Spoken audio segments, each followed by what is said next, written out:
A continuación, para dar inicio a la exposición, quisiera presentar a los expositores que impartirán la sesión de hoy.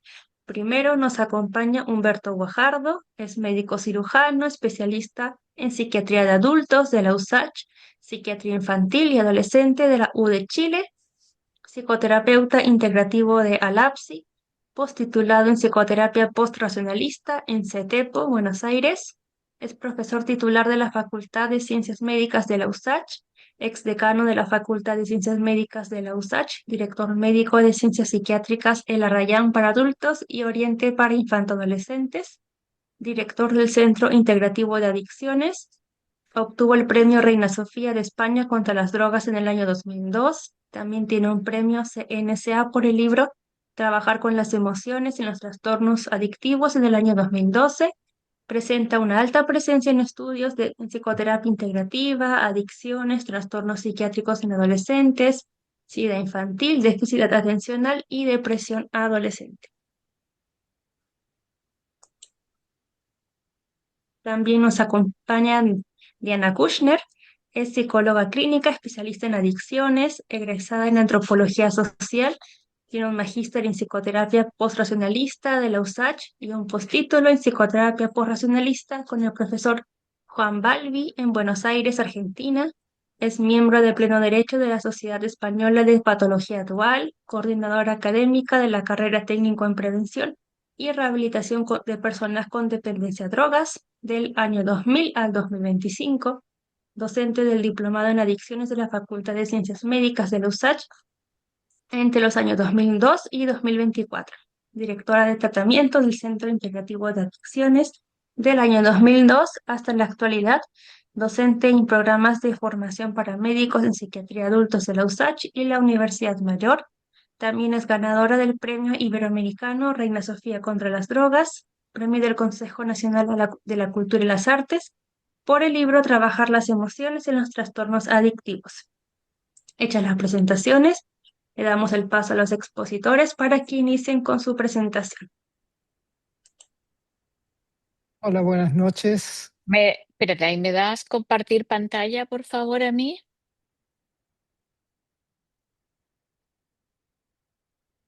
Gracias.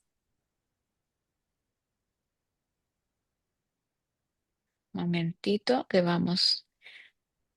Bueno, primero, espérame un momento.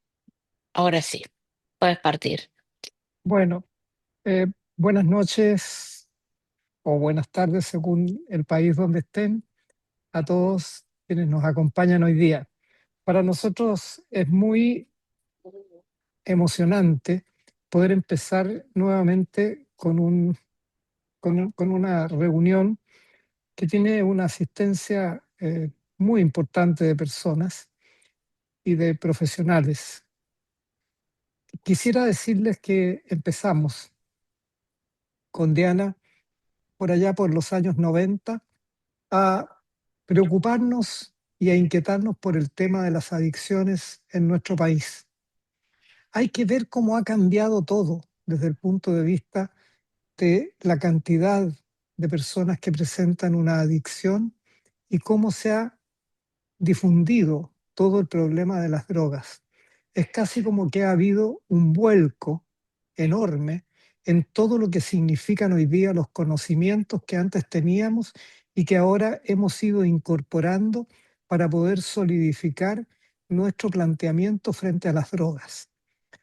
Decirles que partimos con un grupo de alumnos que venían de comunidades terapéuticas y empezamos a caminar por el sendero de la ciencia. Estuvimos en distintos países, incluido Italia, estuvimos en España, asistimos a diferentes congresos y conocimos la realidad de las comunidades terapéuticas en Latinoamérica, en Italia, en España, y también nosotros trabajamos con distintas comunidades terapéuticas en distintos países de Latinoamérica. Quisiera decir que lo que vamos a mostrarles hoy día representa un cambio enorme y un vuelco en la forma en que estamos viendo las adicciones y cómo ahora estamos interpretando el proceso adictivo.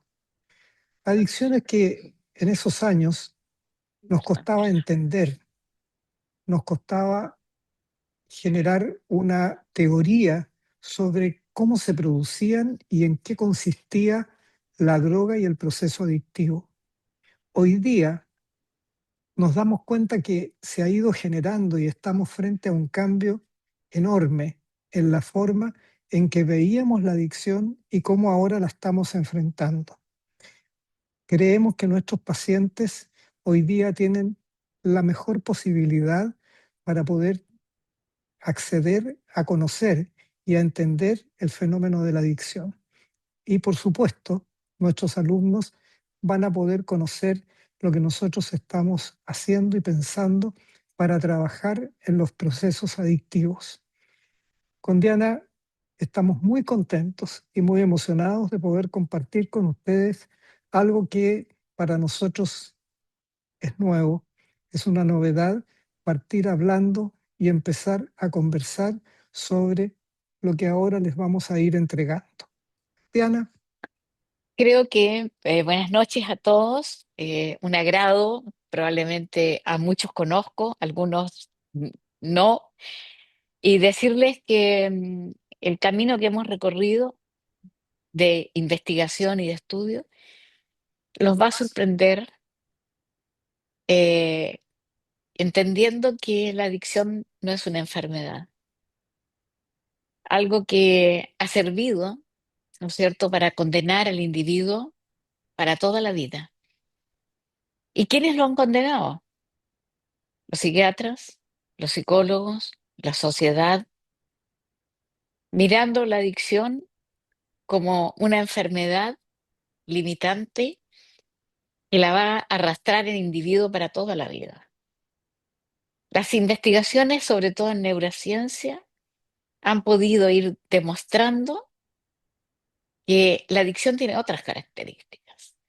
La finalidad en realidad de la formación del diplomado es aprender a trabajar con este problema y para poder de alguna manera entenderlo y comprender la función reguladora de la homeostasis psicobiológica, necesitamos integrar principios.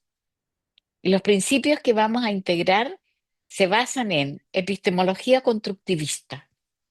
Esto, a grandes rasgos, se refiere a que cada ser humano construye la realidad desde su propio espacio relacional, desde muy chiquitito. La comprensión de la neuroafectividad. Esto significa, a grandes rasgos, que los seres humanos solo nacemos con sensaciones de supervivencia, pero no nacemos con emociones. Y las emociones van a formar parte del desarrollo y del aprendizaje relacional. Vamos a entender la epigenética, cómo el ambiente, el entorno, la educación, el espacio social, los vínculos afectivos van a desarrollar expresiones de ciertos genes y van a inhibir otros genes. Ya esto no significa que sean buenos o malos, pero puede inclusive tener la capacidad del entorno de desarrollar o despertar genes que van a tener funciones muy desreguladoras en el ser humano o muy protectoras. Entender la interocepción significa entender que internamente hay de alguna manera sensaciones, ya que el cerebro las interpreta desde el cuerpo hacia el cerebro.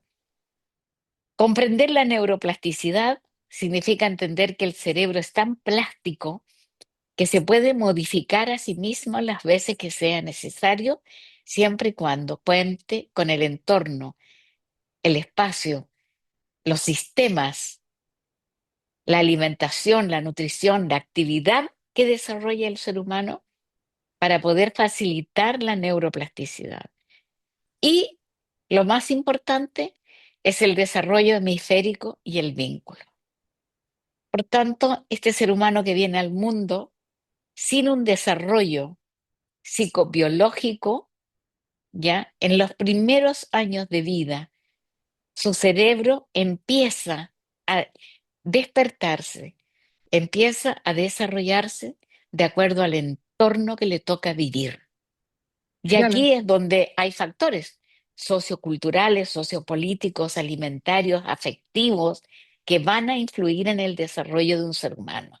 Humberto. estaba pensando que la verdad es que nosotros nos emocionamos cada vez que vemos esto, porque, por ejemplo, cuando tú dices comprender la función reguladora de la homeostasis psicobiológica, nunca se nos había ocurrido pensar que la droga generaba una alteración en la homeostasis del organismo del ser humano y que eso alteraba las distintas funciones psicobiológicas que de alguna manera el organismo posteriormente trataba de estructurar y volver a una situación anterior para poder obtener una estabilidad en su sistema neurofuncional. Y hoy día nos damos cuenta que a través de todo esto que tú has ido destacando y esos puntos que pusiste de neuroplasticidad, de epigenética, etcétera, etcétera, son elementos fundamentales que de alguna manera nos van a permitir avanzar en este proceso. Catherine Guinness, por alguna razón, habla del factor espiritual. Mira, el factor espiritual, mi estimada amiga, está en todo lo que hemos ido hablando y va a aparecer en todo lo que hemos ido hablando, porque no desconectamos al hombre y al ser humano de lo que es la espiritualidad. ¿No te parece, Diana?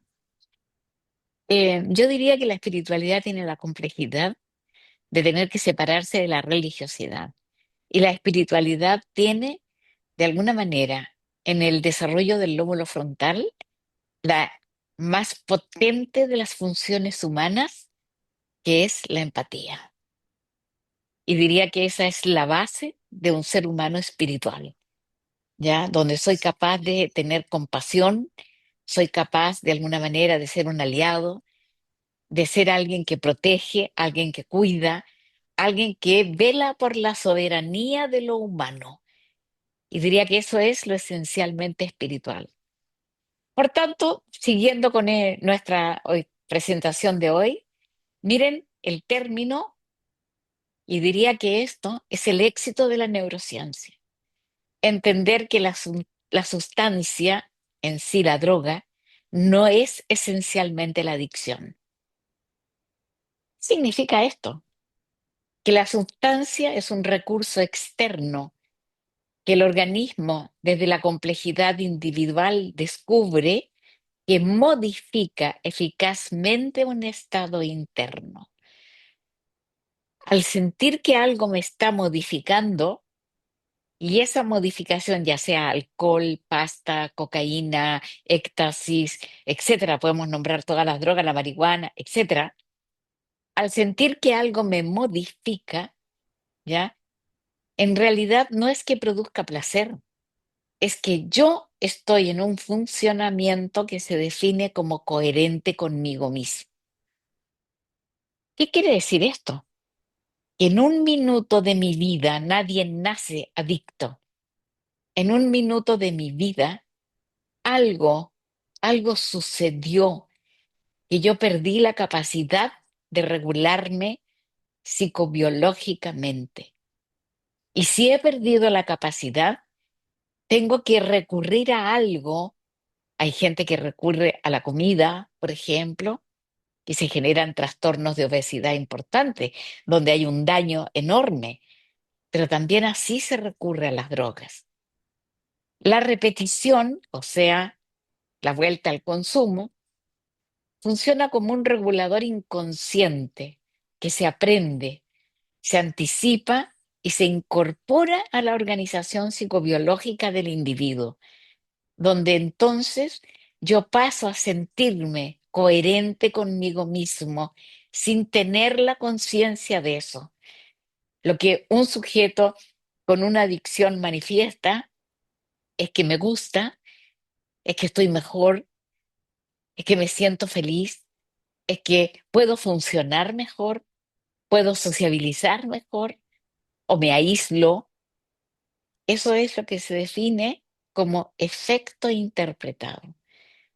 Y no hay nada más importante en una adicción que identificar el efecto interpretado del consumo, que es absolutamente individual. Así, la repetición es la necesidad de lograr un estado de equilibrio y a eso en realidad se le ha llamado adicción.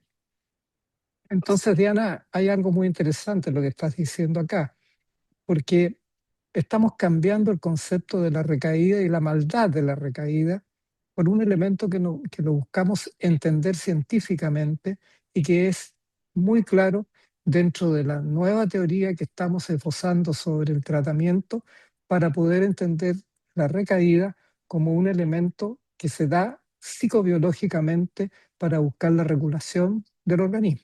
Yo creo que esto que tú planteas es muy relevante, porque hoy día la adicción se ve desde una perspectiva mucho más fina en el sentido de entender que hay responsables externos, que son la familia, los cuidadores, la sociedad, la educación, que de alguna manera desorganizaron mi sistema psicobiológico.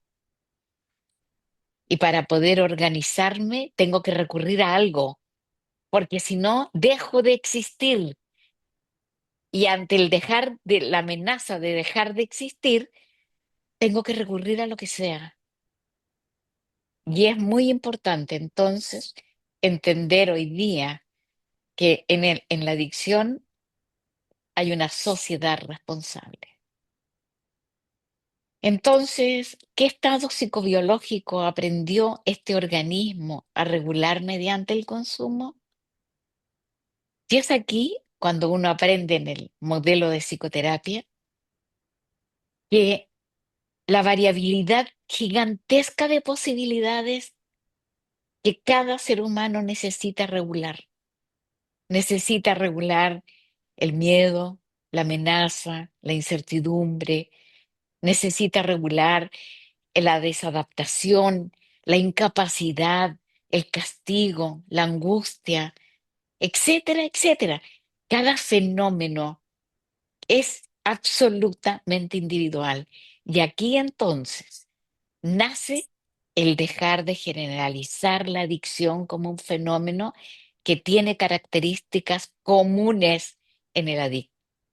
Tiene características muy individuales.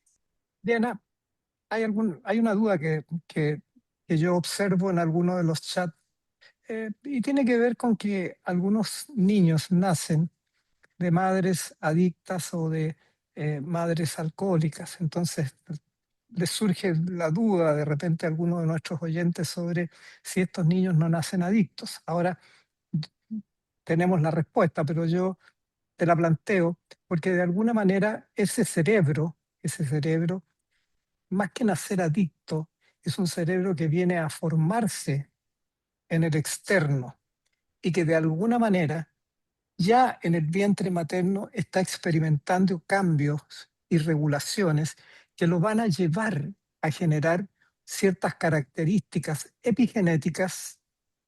No son cambios genéticos, sino que son características epigenéticas, que esas las explicamos durante el diplomado, de cómo ese cerebro se va transformando en algo que finalmente se va a regular a través de la droga y va a lograr una homeostasis que de alguna manera le está produciendo una alteración y logra regular su homeostasis a través de la droga. Pero eso, por ahora, es algo que está en proceso de moderación. Es importante entender que una madre que consume durante el embarazo va a gestar un niño con un síndrome de abstinencia. Una madre que se expone a tóxicos durante el embarazo va a dañar la vida del feto, va a dañar la vida de este niño. Una madre que se somete a, a vivir bajo elevadas dosis de cortisol durante el embarazo también va a dañar al feto. Entonces, no podemos solo pensar que la adicción puede generar daños a largo plazo en un niño, sino que también la exposición y la falta de responsabilidad de la maternidad. Y creo que la maternidad no es la espera de un hijo. La maternidad es la responsabilidad de crear un ser humano en el vientre materno. Y eso requiere todos los cuidados que una madre debe darle por la gestación y el proceso de nacimiento a un niño. Un niño puede nacer con un síndrome de abstinencia, puede estar compensado y eso no significa que va a tener una adicción. Significa que es un niño al que darle los escenarios epigenéticos para que se desarrolle en salud. Hay grandes experimentos ya y grandes demostraciones, como por ejemplo los gemelos, de alguna manera, que los separan al nacimiento, los llevan a distintos hogares, ¿ya? Y estos gemelos, cuando se los ven y hacen todos los estudios, son dos personas distintas. No de físico, pero sí de formación, de principios, de ideas, de conceptos, de autoimagen. ¿Qué sucedió? Que fueron cambiados a entornos epigenéticos distintos. Entonces, hoy día volvemos al postulado de Kantian bajo la hipótesis de automedicación para modificar estados afectivos. Hoy nos planteamos que existiría un déficit de regulación, principalmente por experiencias complejas construidas en la historia del individuo. Y aquí es donde hablamos del vínculo, del apego, de la historia de infancia de cada ser humano. El consumo viene a ser una solución adaptativa disponible. Y por eso que no todos los seres humanos consumen la misma droga. Cada ser humano va a consumir una o varias, o va a hacer una mezcla para en realidad buscar el efecto deseado. Entonces, se establece una relación entre sustancia y sujeto, un estado interno, la cual es aprendida por el organismo como supervivencia. Ya no hablamos de ir en búsqueda del placer. El aprendizaje está en cuando mi organismo entra en el estado que no me permite existir. Esto es lo que permite cambiar ese estado refiriéndose al consumo. Y fíjense entonces que hoy día nos encontramos ya con un término que se llama aprendizaje regulatorio. Y en el aprendizaje regulatorio es donde yo como ser humano puedo sobrevivir. Y aquí es donde, de alguna manera, uno se pregunta, ¿se hacen grandes inversiones por perseguir al narco? ¿Cuánto invierte la sociedad o las políticas en el mundo por cuidar, proteger, educar al individuo? Cero. Y nosotros recordemos que fue la educación de nuestra infancia. Para todos fue fácil, para todos fue una infancia de alguna manera de padres disponibles, de cuidadores disponibles, de un entorno social protector. Mentira. Y hoy día seguimos operando en lo mismo. Por eso, todas las campañas de prevención fracasan, porque la campaña de prevención se transforma en buscar a individuos vulnerables. Pero yo les tengo una noticia. No existen individuos vulnerables. Existen historias que en un contexto determinado pueden generar la vulnerabilidad. Nadie nace en un espacio de vulnerabilidad. Y la vulnerabilidad no tiene que ver con lo económico, tiene que ver con lo afectivo, tiene que ver con una sociedad protectora. Y lo que hemos hecho es no cuidar al ser humano, no cuidar al individuo. Y al no cuidarlo, cada ser humano tiende a sobrevivir como puede. Y ahí es donde la oferta de la adicción es una solución para alguien que no puede con su propia vida, que no puede con su propia historia. Entonces, la función regulatoria, inicialmente, proporcionada por un agente externo, se internaliza como una organización psicobiológica anticipatoria. Yo entiendo que ese efecto que provee, ¿ya? Algo me hizo sentir que me establece un estado de coherencia. Vuelvo a existir y se traduce en memoria, señales contextuales, interocepción, estas imágenes, estas sensaciones internas del cuerpo, expectativas, respuestas autonómicas, motivación y finalmente la conducta. ¿Qué han hecho los tratamientos? Trabajar de la conducta a la memoria. Gran fracaso, porque el tratamiento es de la memoria a la conducta.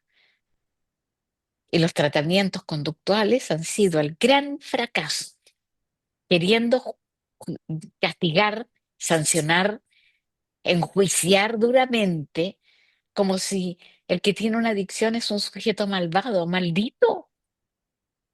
¿En qué tratamiento se ha visto que la adicción es el dolor más grande que tiene un ser humano? Y nunca los tratamientos se dedicaron a ver el dolor humano.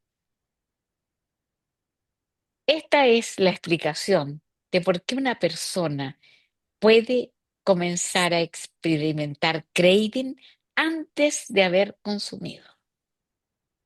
Estas explicaciones, Diana, son muy importantes. Te estaba escuchando detenidamente y me daba cuenta que es justamente lo que necesitamos, que de alguna manera nuestros pacientes logren entender y se logren explicar el por qué en ciertos momentos llega el proceso del craving, que viene luego de una serie de procesos neurobiológicos que van ocurriendo dentro de nuestro cerebro. Y por lo tanto, de alguna manera, creo que esto, en la medida que se va entendiendo, se va conociendo y vamos viendo las causas que lo produjeron, nos permite ir corrigiendo e ir modificando con una serie de ayudas desde el punto de vista de la epigenética que hoy día estamos en condiciones de conocer y que incluso van apareciendo marcadores biológicos que nos permiten detectar dónde tenemos que intervenir y dónde podemos trabajar con el paciente. Yo creo que esto que tú señalas es muy importante, porque las sociedades en el mundo era más fácil señalar con el dedo y juzgar al adicto como un trastorno de la conducta, un problema psiquiátrico, de alguna manera una enfermedad eterna para toda la vida, y condenarlo además como alguien excluido de la sociedad. Es más barato que dedicarle el tiempo y la psicoterapia a entender que la sociedad es responsable del dolor que le hemos causado. Y es más económico, sin duda alguna. No, y lo más importante es que hoy día estamos conociendo que muchos de estos elementos que conducen a la adicción surgen cuando se estructura y se establece lo que tú llamas la huella neuroafectiva que recibe el individuo y que de alguna manera esa huella neuroafectiva que se adquirió en muchos momentos de su desarrollo, esa huella neuroafectiva es la causante o nos permite explicar el por qué la droga para ese sujeto es casi una salvación cuando la consume. Y ¿sabes qué? Esto me hizo reflexionar en algo recién, algo muy importante. En algunas terapias, malamente se usaba buscar los responsables de quienes causaron este dolor. En realidad, hoy no tenemos que buscar a nadie responsable de este dolor.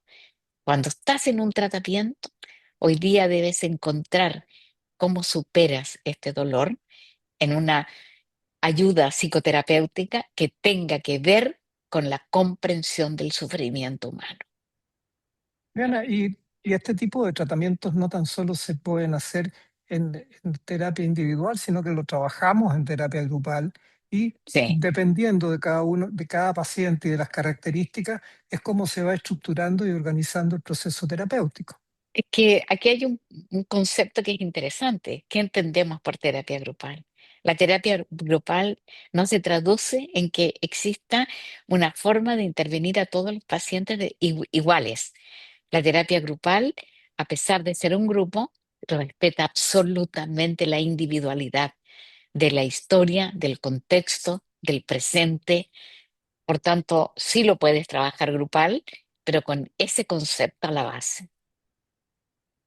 Bien, entonces, un consumo se produce porque el organismo empieza a anticipar la regulación.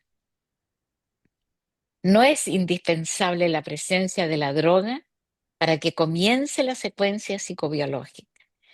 Se traduce en un estado interno modificado, caracterizado por alostasis, predicción.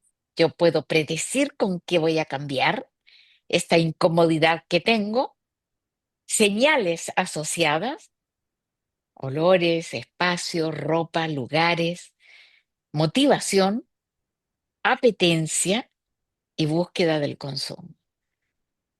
Pero todo inicia en un estado interno que de alguna manera está en lo que se define como alostasis, que es como la desregulación, el desequilibrio, el no bienestar de un organismo.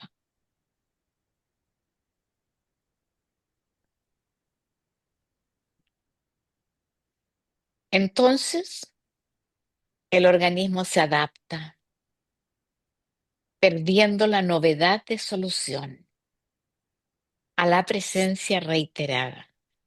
¿Por qué? Porque se produce habituación, ¿ya? Y el cerebro empieza a acostumbrarse al efecto. Y ese efecto entonces ya no es lo esperado y vuelve a aparecer la alostasis, el malestar. Sustancia que inicialmente era utilizada para recuperar el equilibrio, comienza a insistir en la búsqueda del equilibrio.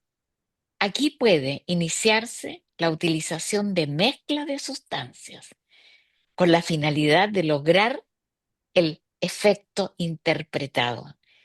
Ese sujeto que ahora me siento en un estado de equilibrio psicobiológico. Ahora la fórmula es: aquello que inicialmente resolvía una desregulación termina participando en la producción de desregulación que posteriormente tiene que resolver con el consumo.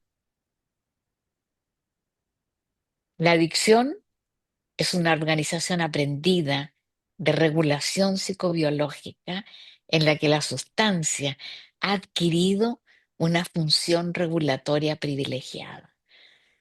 Y esto permite entonces, si nosotros entendemos esto que acabas de mencionar, darnos cuenta que efectivamente, si nosotros somos capaces de manejar estos conceptos, podemos trabajar con el paciente para lograr la recuperación y para lograr que la persona pueda encontrar una nueva estructura psicobiológica donde no requiera una sustancia para lograr la homeostasis porque ha logrado un cambio epigenético en que nosotros, como psicólogos y psiquiatras, podemos trabajar con el sistema nervioso y a través de la neuroplasticidad producir una serie de cambios en ese sistema nervioso a través de la metilación, desmetilación, a través de cambios proteicos y a través de distintas situaciones que se van produciendo en el sistema nervioso,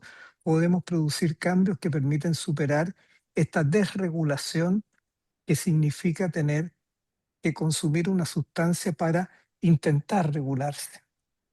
Eso es tan determinante lo que tú acabas de hablar, porque nadie nace desregulado, nadie nace en alostasis, pero sí hay un momento en la vida, y aquí es donde tenemos la comprensión de la aparición del dolor, que puede ser 10 años, 11 años, 18, 50, 60. La adicción va a empezar cuando en realidad el evento que estoy viviendo, del cual no soy consciente, reactive mi alostasis y yo de alguna manera sienta la urgencia, ¿ya? Es como quien, y lo voy a poner en un parámetro distinto, es como quien tiene un dolor brutal de cabeza y necesita buscar algo que le quite el dolor porque no puede funcionar. Si no existiese un fármaco, probablemente recurriría a drogas ilegales para resolver el problema. Y yo hago este paralelo entre el dolor esencial de la adicción y un dolor que hoy día físico puede tener un medicamento. La diferencia está en que el dolor esencial, ¿ya? Psicobiológico, no se cura con un remedio, no se cura con un fármaco, se cura con una psicoterapia que te guíe, te ayude a encontrar ese evento perturbador que siempre está oculto, muy oculto. ¿Y por qué? Porque es muy doloroso verlo. Es muy doloroso ser consciente de ese evento. Y en esta instancia, en esta forma de trabajar, podemos llegar a encontrar ese tremendo dolor oculto. La terapia, si eliminamos el regulador externo, pero permanece intacta la organización que aprendió a necesitar, la terapia es un fracaso. Y por eso se habla en adicciones de tal nivel de recaídas posterior a los tratamientos, porque se eliminó el regulador externo, por castigo, por aversión, por culpabilidad, dejaste de consumir.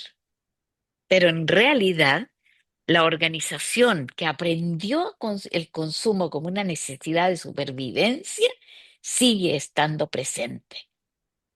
El sistema entonces seguirá generando búsqueda, provocará craving o sustitución por otro regulador. Es indispensable transformar, reorganizar la dinámica regulatoria que convirtió ese consumo en una solución coherente para ese organismo. Y creo que acá lo más relevante y lo más importante es entender entonces que el consumo está inserto en la individualidad y no es un patrón que se repite en el consumidor en todos de la misma manera, que es la forma como se ha querido tratar las adicciones con los fracasos que conocemos. Entonces, cuando aparece el siguiente consumo o el individuo, ¿no es cierto?, recae, se comprende como la reactivación de una organización psicobiológica de regulación previamente aprendida. Ya conoció que con 5 tragos logra estar de una forma que solo él sabe, nadie más, frente a condiciones internas o externas que el organismo reconoce como equivalentes. La frase "no sé por qué lo hago" es tan común y creo yo en mis años, 37 años trabajando con adicciones, es algo que en la recaída siempre lo escuché. O en el que pide ayuda y que dice "no sé por qué lo hago". Es el enunciado de que no hay elección hedónica.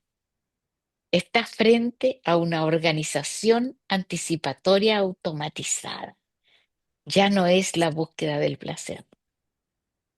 Entonces, si solo se busca retirar el consumo, ¿qué hará este organismo cuando vuelva a aparecer el estado por el cual esa sustancia constituía una solución? Vuelve al consumo. Mientras ese fantasma, ese dolor profundo no sea resuelto, el consumo sigue siendo una oportunidad.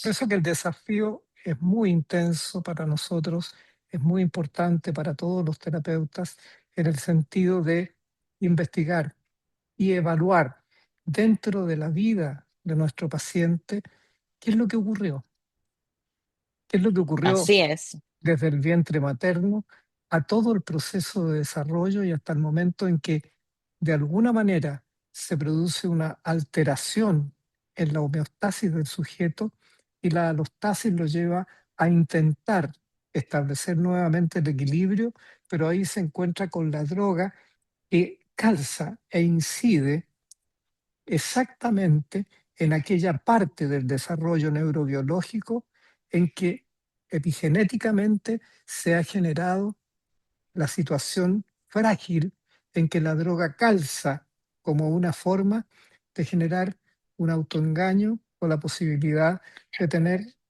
una solución para recuperar la homeostasis del psicobiológica. Yo creo que esto calza así redondito con entender que cada individuo va a escoger la dosis, el tipo de droga, el lugar donde consume, la hora donde consume, el tiempo que consume, con quiénes consume, solo o acompañado. Todos estos factores están hablando de esa huella dolorosa que de alguna manera resuelve algo. Si la adicción fuera solo un fenómeno químico en que el sujeto consume para obtener placer, todos consumirían la misma droga. Sin embargo, hay drogas que no los toleran y dicen, no, yo no soporto ese efecto. ¿Qué lo que significa eso? No es que no soporte el efecto, es que el efecto no está resolviendo el dolor que lo acompaña. Entonces, en el siguiente consumo, no reaparece simplemente el deseo por la sustancia, se reactiva una organización psicobiológica que aprendió que la sustancia constituía una solución. Bien, em, queremos darle las gracias por estar aquí, pero estas gracias tienen una instancia de apertura a todas las inquietudes que haya generado y a todo lo que haya producido ya en este momento esta forma de entender las adicciones, que rompe absolutamente los paradigmas clásicos. Bien, si podemos dar el audio, por favor. Hay un iPhone levantado que no tiene nombre, una manito levantada.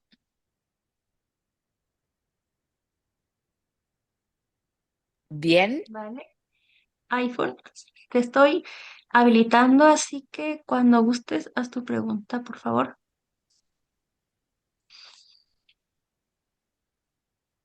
Ahí, Eh, perfecto. ¿Sí? ¿Sí? Hola, buenas. ¿Sí se escucha? Hola.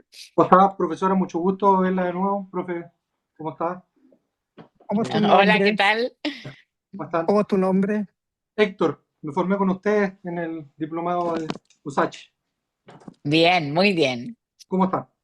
Eh, Muy bien, gracias. Duda inspiradora después de este nuevo paradigma con el cual luchamos desde hace bastante tiempo para poder cambiar la forma de poder ver al individuo.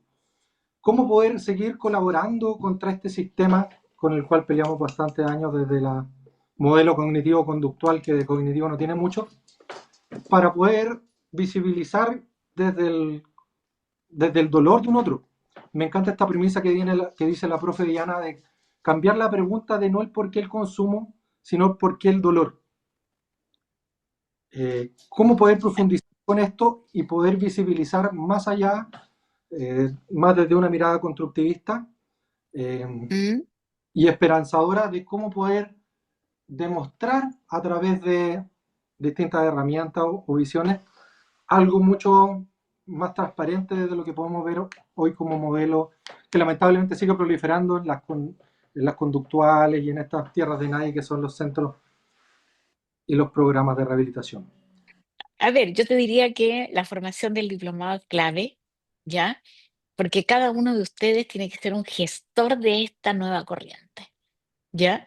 Y en esta nueva corriente, claramente puedo decirle que alguien que ya respondió a la inquietud y están, digamos, preocupados por hacer algo es todo lo que tiene que ver con las organizaciones de la niñez, ¿ya? Y quiere decir entonces que lo que hemos y venimos haciendo está generando inquietudes, ¿ya? Y esta generar inquietudes significa capacitar a la gente que trabaja en los servicios gubernamentales para generar cambios desde arriba y tener mejores supervisiones. Mejor Niñez despertó y despertó a esta inquietud y a este movimiento que hemos levantado científicamente para decir, parece que tenemos que cambiar la forma de intervenir, ¿ya? Y creo que ustedes van a ser sembradores de esta semilla y hay que hacerlo con fuerza, ¿ya? Yo te haría la invitación a formar parte de este movimiento, donde hablamos un idioma distinto, tratamos a un ser humano distinto. Y esa es la oportunidad.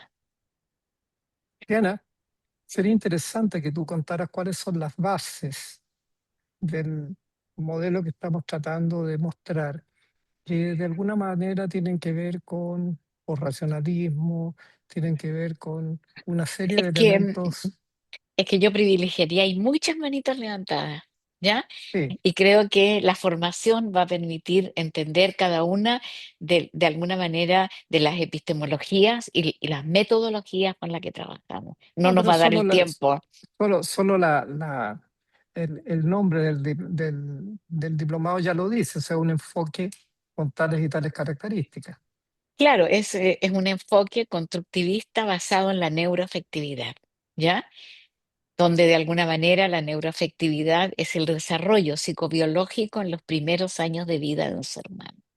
Y el constructivismo tiene relación con aquello que en el espacio, en la oportunidad que se nos da, vamos construyendo una realidad, ¿ya? Ese es el nombre de este diplomado que abre esta apertura hacia una mirada muy distinta. Bien, continuamos con Carla Collante.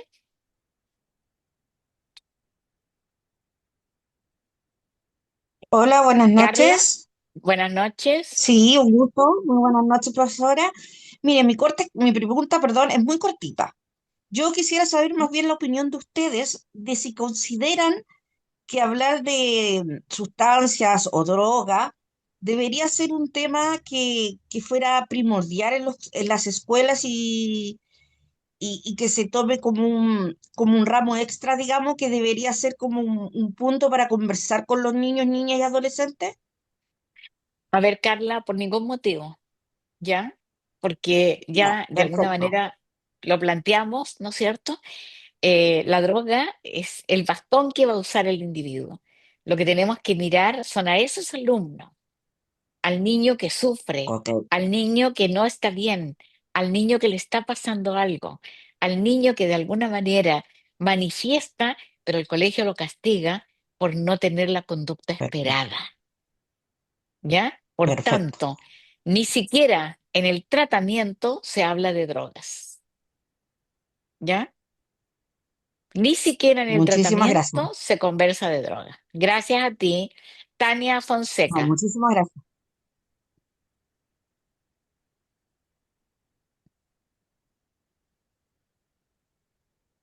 Tania Fonseca, aló. ¿Puedes reactivar el micrófono de Tania Fonseca, por favor? Ya. Tania, Hola, Ahí buenas está. noches, muchísimas gracias. Muchísimas gracias por el seminario. Yo tengo una pregunta. Lo que pasa es que en el momento yo voy a comenzar a trabajar con población LGBT y bueno, me encuentro con algo muy interesante y es las personas que consumen sustancias psicoactivas en el momento de tener relaciones sexuales, ¿sí? Mi pregunta es, si para la persona que consume durante las relaciones sexuales, si esto ha adquirido una función regulatoria, ¿cómo se debería intervenir a grandes rasgos la psicoterapia para construir alternativas de regulación? O sea, como a grandes rasgos, ¿cuál sería la alternativa de regulación sin reducir el abordaje simplemente a reducir el consumo? No sé si soy clara. sí, te entiendo. Nosotros no trabajamos ya como objetivo, de alguna manera, eliminar el consumo como el objetivo primordial del tratamiento.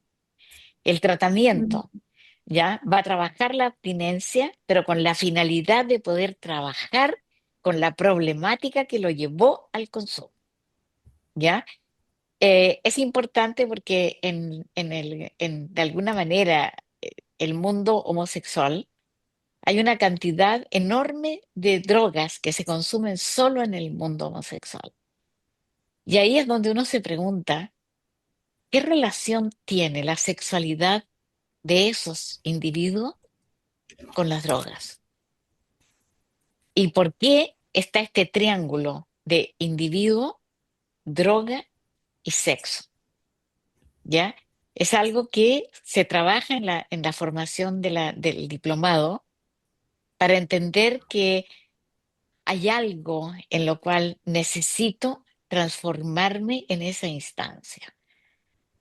Pero tú no puedes pretender, ¿no es cierto? No que el paciente no entienda cuál es el trabajo que vas a hacer con él y esperar solamente la sanción para que deje de consumir, ¿ya? Porque el consumo lo está sosteniendo. Lo que uno trabaja son con principios, ¿ya? Para la abstinencia. Y ahí hay formas de llegar a manejar la abstinencia siempre y cuando tú logres establecer un vínculo importante denominado del clínico vínculo seguro con el paciente. Isabel Bugueño está levantando la mano. Ya, Muchas gracias, muy amable. no hay de qué. Vamos con Isabel Bugueño.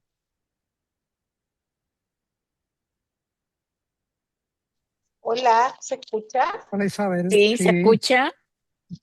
Hola, buenas noches. Primero que todo, agradecerles por tan interesante seminario. Tuve la oportunidad de estar con ustedes en el seminario de epigenética y la verdad que cuando apareció no dudé en volver a participar con ustedes como oyente. Mi pregunta es la siguiente. Yo soy enfermera, siempre he trabajado en psiquiatría. Actualmente estoy en corta estadía infanto-adolescente Y todo lo que ustedes han dicho me resuena mucho y me duele mucho, porque es muy cierto. Uno como enfermera claramente está a las 12 horas o hasta 24 horas gestionando el cuidado de los niños, niñas y adolescentes. Yo me he dado cuenta que seguimos en el enfoque alópata en los hospitales, Sí, a pesar de que hablan mucho que hay un modelo biopsicosocial. Mentira. es verdad. Me gustaría saber por qué, si habiendo tanto profesional que supuestamente tiene la expertise y sabe desde dónde vienen niños, en donde han sido violados, en donde tienen la fuente de la adicción por causa del dolor, ¿por qué los mandan nuevamente a esos mismos lugares que son, entre paréntesis, hogares, o bien los mandan a residencias en donde se sabe que hay consumo de drogas, que hay abusos de distinto tipo? Entonces al final es como que yo me siento como eh, impotente porque uno no sabe cómo ayudar, o sea, porque al final todos llegan al dolor y se vuelve un círculo vicioso, pero al final es un círculo vicioso que está institucionalizado, que es lo que a mí realmente me da miedo. Isabel, querida, yo te diría que acá, desgraciadamente, y por eso es nuestra insistencia, nuestra investigación, nuestro trabajo, es un tema económico. Es muy barato encerrarlos, es muy barato tenerlos agrupados, es muy barato derivarlos a lugares donde no todo el personal está capacitado. Entonces, yo me pregunto, ya cuando me llaman de Mejor Niñez, yo lo primero que me pregunto, ¿el personal que trabaja tiene la formación, las condiciones, las capacidades para el desempeño? ¿O solo se está cubriendo un espacio porque hay un cupo laboral? Y creo que este diplomado en realidad es eso, es una búsqueda y llamados de alerta de mostrar qué es lo que tenemos que hacer porque lo que hemos hecho está mal. Estamos equivocados. Estamos equivocados como sociedad. Ya no hablaría ni siquiera de política, hablaría como sociedad estamos equivocados. Yo quisiera agregar, Diana, que de alguna manera le encuentro toda la razón a Isabel, porque yo estoy dirigiendo una unidad de corta estadía y trabajando en una clínica que tiene una unidad de corta estadía y trabaja en convenio con el Sistema Nacional de Salud chileno. La verdad de las cosas es que esto que tú planteas, Isabel, es algo que lo estamos viendo hace muchos años, no tan solo en Chile. Uno conversa con médicos de distintos países, incluso estuvimos recién en el Congreso Español, digamos, de adicciones, y personas de diferentes países y distintas orientaciones un poco se quejaban de lo mismo. O sea, nosotros estamos involucrados y embarcados en un sistema que por años nos hemos ido dando cuenta que esto no funciona y que no va funcionando. Aquí hay una cosa que es muy importante en lo que tú dijiste, y es de que uno no tiene que decaer en esto. Hemos ido dando una lucha, y yo creo que no es que hayamos obtenido todas las victorias y todas las cosas positivas que esperamos, pero sí yo diría que si uno observa cómo eran las cosas en el año 2000 a como son ahora en el Ajá. 2026, el solo hecho de que estemos aquí sentados conversando y hablando de nuevas perspectivas, nos están diciendo que de alguna manera tenemos la capacidad de ir modificando y cambiando la forma en que estamos atendiendo a nuestros niños. Y tú lo decías, es decir, unidad de corta estadía, tenemos 20 días para sacarlo adelante. Está bien, no importa, pero empezamos a hacer algunos cambios en que ya, por ejemplo, no estamos viendo el medicamento como la solución para el adolescente ni para el niño. Lo que sí estamos haciendo, estamos viendo que de alguna manera estamos, me quedé fuera. Ya, sigo yo. Bueno, contarle que algo se le cayó No, no se te cayó, estás ahí. Estás ¿Estoy ahí, ahí? Humberto. Sí, estás bien, estás bien. ¿Pero me estás escuchando? Sí, se escucha muy bien. Ah, ya. Ya, Bueno, tengo que ver cómo voy a volver aquí.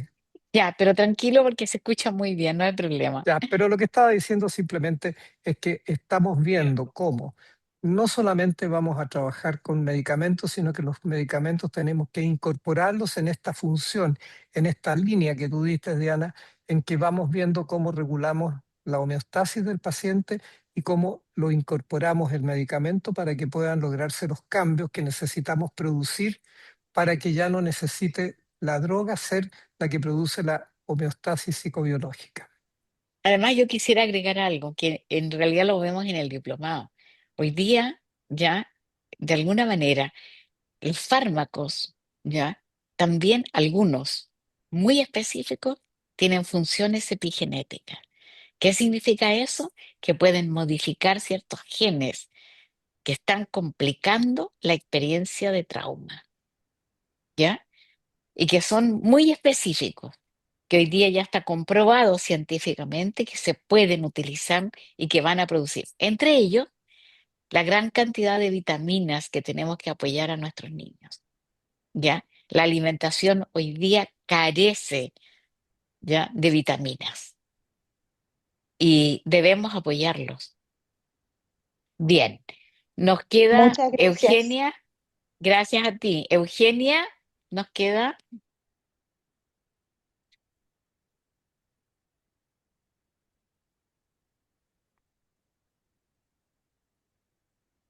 ¿Puedes activar el micrófono, porfa? Sí, lo estoy activando, pero no me responde. A ver, voy a yo solicitarle que lo active. Ahí sí, Ay, ahora sí. Ya. ah, buenas noches. Buenas ¿Me noches. escucha? Buenas noches, doctora Diana. Le hablo desde Colombia. En el momento me encuentro estudiando en la Universidad de San Buenaventura de Bogotá y solamente quería agradecerles por darnos a conocer el conocimiento, valga la redundancia, de ustedes, porque son muchas las inquietudes que ha logrado resolver que yo tenía y cambiarme muchos paradigmas que se han abordado de diferentes maneras años atrás. Quería darles las gracias por compartir Gracias este a ti. conocimiento. Solamente quería Mu- hacer eso, agradecerles Muchas a gracias. todos. Gracias a ti, muchas gracias. No sé cuánto nos queda, pero podemos ir a... Marí, yo no sé si estamos en la hora. Sí, sí, ya estamos en la hora, sí, así que lamentamos, pero por términos de tiempo no podemos ver todas las preguntas. Pero recuerden que de igual forma, si gustan, pueden profundizar sobre todo esto en el diplomado. Así que les invito a ustedes, a los expositores, a dar unas palabras finales para dejar invitados a los participantes al diplomado. De mi parte, decirles que necesitamos aliados, necesitamos compañeros de lucha, de la formación para poder establecer cambios en nuestras sociedades, tanto políticas, de salud pública, de modelos que se están instaurando sin supervisión.